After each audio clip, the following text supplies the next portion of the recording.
Ngayon, gagawa ko ng lumpia cordon bleu. Meron akong giniling na chicken, spam, cheese, at lumpia. Try natin gumawa ng lumpia cordon bleu.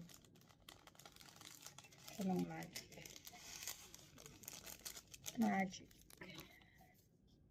Paminta, veggie.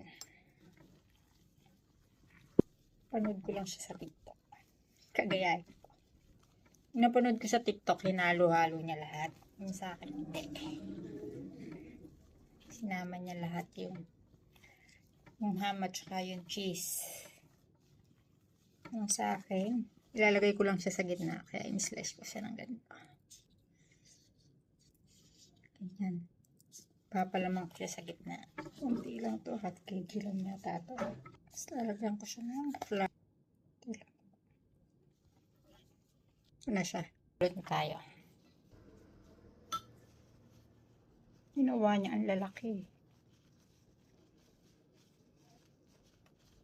Tignan natin kung paano magagawa ito. Ito lang.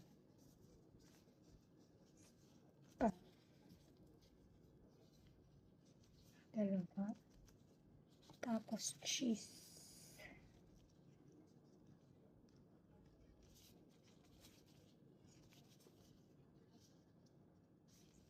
Sino ba? Try.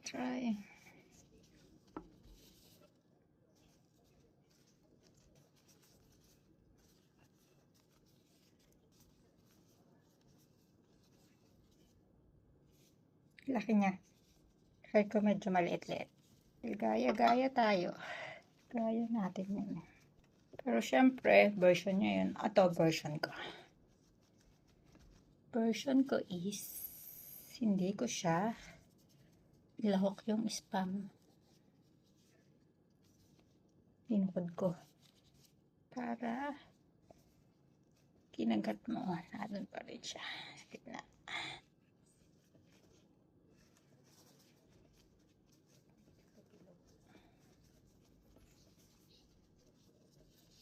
Chicken cordon bleu.